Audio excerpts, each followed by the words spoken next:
আসসালামু আলাইকুম। আলহামদুলিল্লাহ ৫ টাকা কেজি টমেটো বিক্রি করেও এলাকায় সবার উপরে আমি আছি। অর্থাৎ আমাদের এলাকার যে বাজারে আমরা টমেটো বিক্রি করি, সে বাজারে প্রায় প্রতিদিন ৪ থেকে ৫০০ মণ টমেটো ওঠে। এর ভিতরে সর্বোচ্চ দামে আমি বিক্রি করতেছি বিগত সেই হারভেস্টের শুরু থেকে এখন পর্যন্ত সর্বোচ্চ দামে। বাজারে যে দামটাই সর্বোচ্চ থাকে সেটা আমরা পাই। এরপরে অন্য হয়তো বা ৳১, ৳২ কেজি বিক্রি হচ্ছে টমেটো। বাট আমারটা এখন পর্যন্ত আমি ৳৫ নিচে কেজি বিক্রি করি নাই। অর্থাৎ সবার থেকে আমার টমেটো অনেকে বড় সাইজ, যদিও টমেটোর সাইজ আরও বড় হতো যদি আমরা পরিচর্যা ঠিকঠাক করতাম। পরিচর্যা বলতে আমরা যদি পানিটা কন্টিনিউ দিতাম, অর্থাৎ মাটিতে যদি রস রাখতাম, সেক্ষেত্রে টমেটো আরও বড় হতো। বাট আমাদের দেখছি যখন দাম কম, সে অনুযায়ী আসলে আমাদের এই পানি টানার কষ্ট আসলে পোষাবে না, যার জন্য পানি এভাবে দেওয়া হয় না, যার কারণে এখন টমেটোর সাইজ একটু ছোটো। কিন্তু শুরু থেকে যদি আমরা পানি কন্টিনিউ দিতাম দাম থাকলে, তাহলে আমার ৪-৫ কেজি আসতো, এরকমই ম্যাক্সিমাম টমেটো এটাই হতো। আমার এই জাতের টমেটোর বৈশিষ্ট্যটাই হচ্ছে সাইজটা বিগ আকারের হয়, অর্থাৎ বাংলাদেশে অন্য কোনো জাত এর মতো সাইজের হয় না। হ্যাঁ, আপনার হয়তো এটা প্রশ্ন থাকতে পারে যে টমেটো ফলন আরও অন্য গাছে আরও বেশি ভালো হয়। হ্যাঁ, আমি নিজে সেটা স্বীকার করতেছি।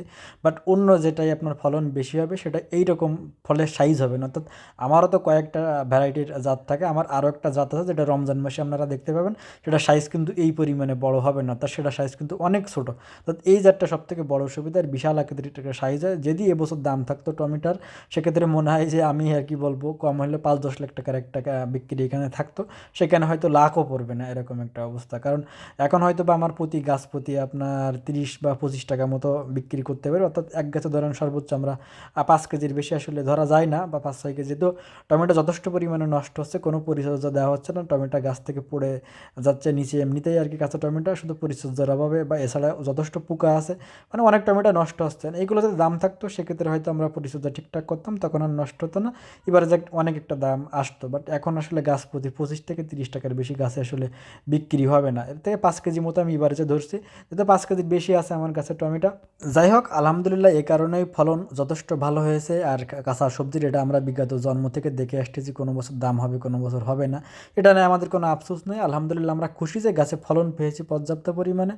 দাম কম থাকলেও একটা জিনিস আমার কাছে খুব সুবিধা হয়েছে, যেটা আমি পরবর্তী বছর ইনশাল্লাহ দাম ভালো পাবো। কারণ বাংলাদেশে এটাই হয়, যে বছর যেটার দাম থাকে পরবর্তী বছর ওই সবজি আর কেউ চাষ করে না। তো আমি ইনশাল্লাহ এটা বন্ধ দিব না। পরবর্তী বছরও যথেষ্ট পরিমাণে চাষ থাকবে টমেটোর, এই জাতটাই করব। তো সে সুবাদে ইনশাল্লাহ ভাবতেছি পরবর্তী বছর একটা দাম থাকবে, কারণ ম্যাক্সিমাম লোকই এটার করবে না। এই জাতটা সবথেকে বড় সুবিধা দুইটা হচ্ছে, টমেটো ঝরে তেমন একটা পড়ে না, গাছে পাকলেও বেশ কিছুদিন যাবত রাখা যায়। আর আপনার এক বোটাই যে কটাই টমেটো হোক, ৫টা হোক বা ৬টা হোক, ম্যাক্সিমাম ৪টার নিচে আর বোটাই কোনো টমেটো নেই। বাট সবগুলো টমেটোরই সেম সাইজ হয়। অর্থাৎ এমন না যে আপনার এক বোটাই 10টা টমেটো আছে, যে আপনার ৫টা বড় আছে ৫টা ছোটো, যেটা বাজারে বিক্রি করা যাবে না। এই জাতটাই সুবিধা। আপনার এক বোটায় যতগুলো টমেটো হবে সবগুলোই সেম সাইজের হয়, বা একটু ১৯-২০ হয়।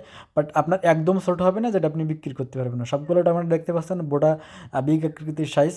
ওভারঅল মিলিয়ে আলহামদুলিল্লাহ আমার এবছরে খুব একটা ক্ষতি হয় নাই, এত বাজে একটা বছর, কারণ সব সবজির দাম কম।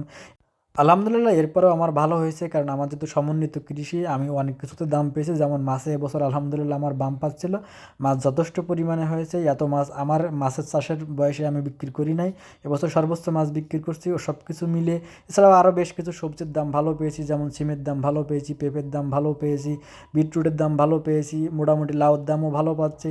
তো মোটামুটি সমন্বিত কৃষি করলে আপনার যে কোনো একদিক থেকে ভালো হয়, যেটার জন্য আপনার বিজনেসে খুব একটা ক্ষতি হয় না। আর আমার যদি একটার পর আর একটা থাকে, আমার জমিও পড়ে থাকে না। ওভারঅল মিলিয়ে আলহামদুলিল্লাহ আমার ভালো বছর গেছে এবছর।